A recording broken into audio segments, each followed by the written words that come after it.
दूसरा देख लो एक बार, सपना ने 21,200 साधारण ब्याज की दर से आंशिक रूप से 13% प्रतिवर्ष और क्या किया, आंशिक रूप से 3% प्रतिवर्ष की दर से निवेश किया है। ठीक है, यहाँ तक की बात क्लियर। और क्या किया उसने, 8 वर्षों के बाद दोनों निवेशों पर समान ब्याज उसको मिलता है। तो क्या होता है कि 13% प्रतिवर्ष की दर से निवेश की गई राशि ज्ञात करनी है अपन को कि कैसे निकलेगी। ठीक है, देखो पहली जो वैल्यू है वो क्या है, R1, दूसरी है वो क्या है, R2। R1 से कौन सा ब्याज निकलेगा, P1, और R2 से कौन सा ब्याज निकलेगा, P2 निकलेगा। और ये किसकी वैल्यू है, R1 की वैल्यू है, तो इससे कौन सा ब्याज निकलने वाला है, P1 वाला वैल्यू निकलेगा। ठीक है, नहीं P1 वाला निकालना है अपने को ना, P1 वाला निकालना है या ज्ञात करना है। ये जो प्रिंसिपल है, ये जो अमाउंट है वो कितने का है, P = P1 + P2 की वैल्यू है। तो मेरे को P की कितनी वैल्यू दे रखी है, P की वैल्यू दे रखी है 21,200। ठीक है, अब देखो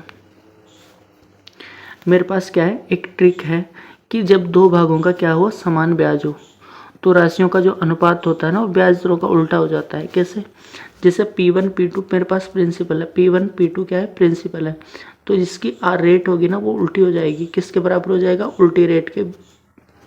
कब, जब SI भी सेम हो और क्या हो, टाइम भी सेम हो।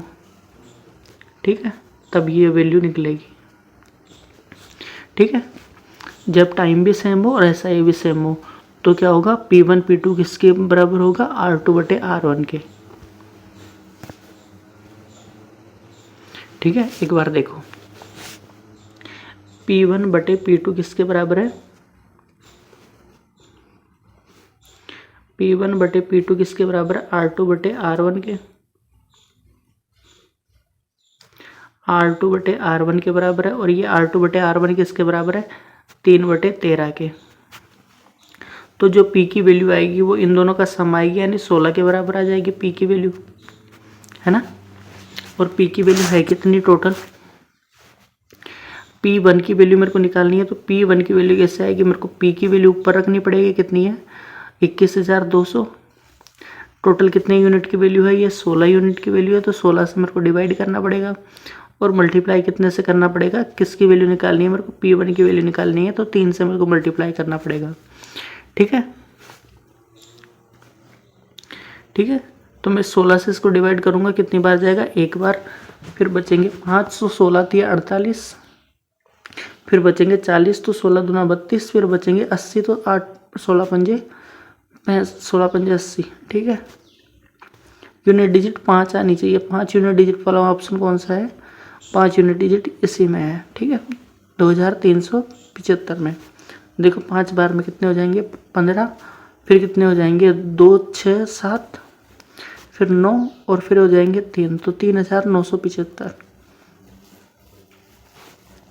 कौन सा ऑप्शन करेक्ट है, ऑप्शन नंबर C करेक्ट है। आप लोग हमारे टेलीग्राम चैनल ज्वाइन कर सकते हो। SSC और रेलवे के जो नोट्स और एग्जाम रिलेटेड आज जानकारी के लिए टेलीग्राम चैनल है हमारा, ये SSC नोट्स 02, जिसका लिंक डिस्क्रिप्शन में, आप लोग जाके देख सकते हो। ठीक है, SSC और रेलवे के प्रीवियस ईयर की सेक्शनल मॉक यानी क्विज के लिए आप हमारा टेलीग्राम चैनल ज्वाइन कर सकते हो। कौन सा, SSC मॉक टेस्ट 0 के नाम से है। ठीक है, बीएड के लेसन प्लान की PDF के लिए लेसन प्लान BEd 0 इस नाम से है, तो आप लोग ये तीनों टेलीग्राम चैनल ज्वाइन कर ले। ठीक है, एग्जाम रिलेटेड नोटिफिकेशन और नोट्स की जानकारी आपको यहीं पे मिलेगी। ठीक है, इनका लिंक नीचे डिस्क्रिप्शन में। Thank you so much.